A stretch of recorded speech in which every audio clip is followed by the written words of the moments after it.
શાંતિ ધીર ધરો, શાંતિ ધીર ધરો, સત્ય સાધનમાં શાંતિ ધીર ધરો. એ આપણે વિચારવાનો છે. ગમે તેવી સ્થિતિ હોય, ઉતાવળ કરવાની નહીં. અને પરમાત્માની કૃપાથી આપણને અવસર મળ્યો છે. પરમાત્માની કૃપાથી ઘણી બધી સુયોગ્ય વ્યવસ્થા મળી છે. એટલે જે કંઈ આપણને પ્રાપ્ત થયું છે એ પ્રાપ્તિ માટે આપણે પરમાત્માને ધન્યવાદ આપવાનો હોય છે. આપણા દેશમાં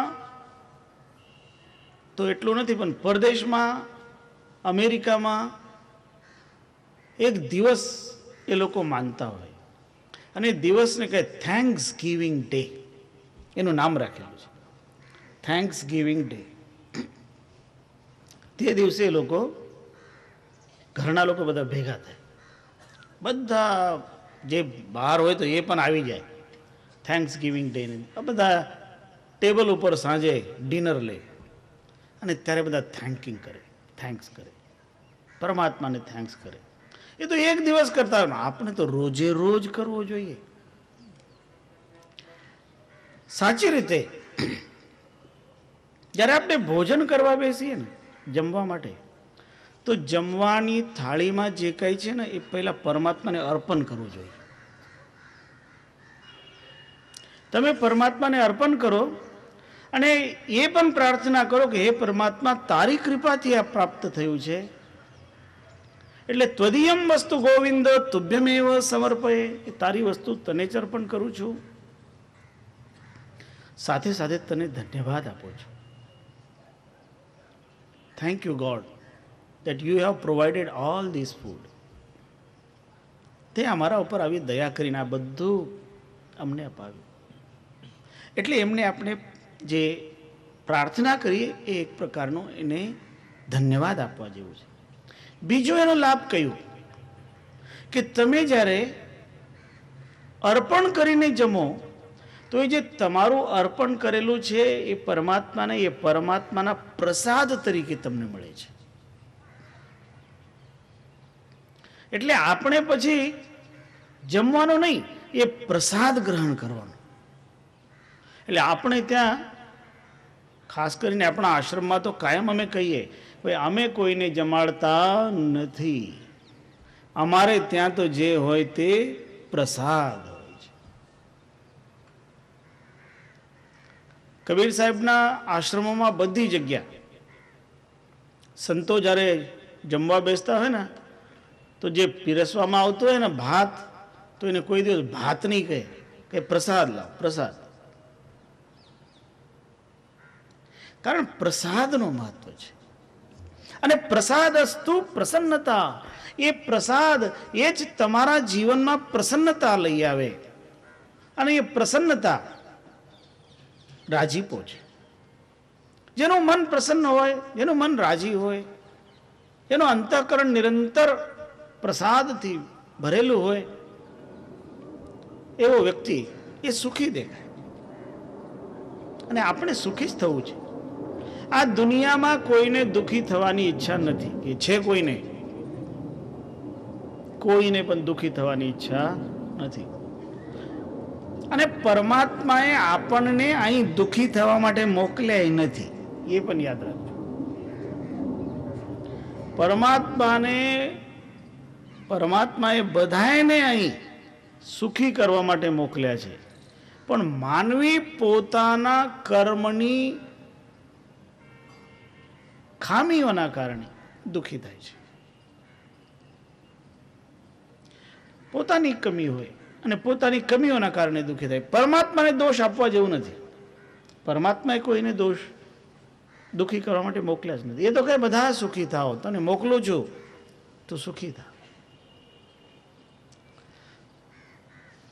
એટલે સુખી થવા માટે જ આપણે આવ્યા છીએ. અને સુખ જે તમારું છે એ સુખમાં પણ નિરંતર વૃદ્ધિ થાય.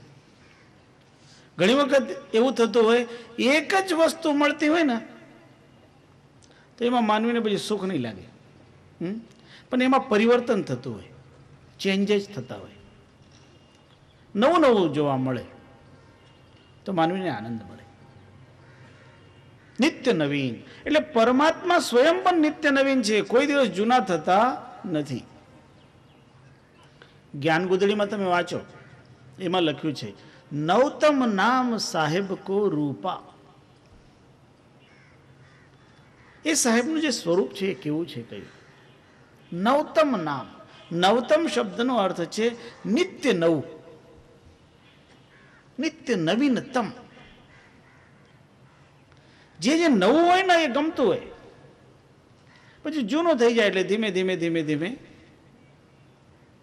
અનગમતું બની જાય. પણ નવું નવું આવતું હોય એટલે માનવીના જીવનમાં નવા નવા વિચારો આવતા હોય, માનવીને કંઈક નવું નવું જાણવા જેવું, નવું નવું કરવા જેવું મળે, તો એનાથી એના જીવનમાં પ્રસન્નતા રહે. બાકી ઘરેડમાં જીવન હોય ને તો એ ઘરેડના જીવનમાં એટલો રસ હોતો નથી. એટલે ચેન્જ કરવું જોઈએ, અને ચેન્જ જ માનવીના જીવનમાં આવે. એટલે જ આપણા લોકો જે નોકરી કરતા હોય ને પછી રજા લઈ લેતા હોય, થોડા દિવસ ચાલો રજા લઈએ, ફરી આવીએ. આપણા દેશમાં હવે ધીમે ધીમે એવું શરૂ થયું, પરદેશમાં તો પ્રાય હોય. ચેન્જ, પરિવર્તન, અને પરિવર્તન સુખાકારી હોવું જોઈએ.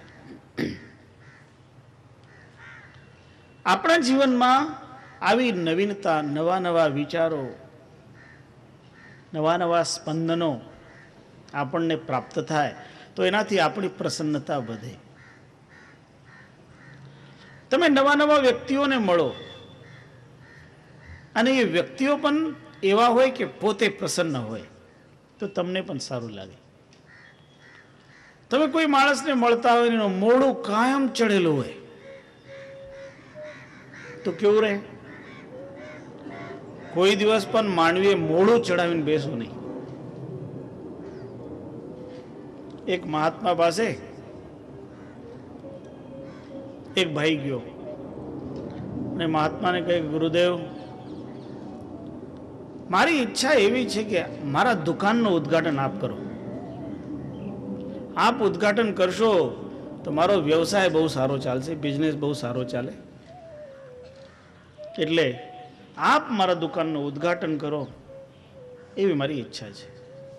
તો મહાત્માએ કહ્યું, એક કામ કર, તું અઠવાડિયા પછી આવ, પછી તને હું ડેટ આપું. એ ભાઈ અઠવાડિયા પછી આવ્યો. ફરી એને મહાત્માને પ્રાર્થના કરી તો મહાત્માએ કહ્યું, એક અઠવાડિયા પછી આવ. બીજું અઠવાડિયું થયું, ફરી એ ભાઈ આવ્યો. મહાત્માએ ફરી કહ્યું, એક અઠવાડિયા પછી આવ. 3 અઠવાડિયા થયા. ત્યારે એ ભાઈ પછી કહે, ગુરુજી, આપ મને તારીખ નથી આપતા, દુકાનનું ઉદ્ઘાટન કરવું છે, માલ ભરેલું દુકાનમાં, ભાડું આપી રહ્યો છું, ખોટું ખોટું ભાડું જાય છે, અને મને તો આપણા હાથે ઉદ્ઘાટન કરાવવું છે. તો મહાત્માએ કહ્યું, ભાઈ, એમને હું ઉદ્ઘાટન નહીં કરું, તું એક કામ કર, હું તને એક મંત્ર લખીને આપું છું. એ મંત્ર લખીને જે હું આપું એ કવર એ તું લઈ જા અને ઘરે જઈને એ મંત્રનો જાપ કર.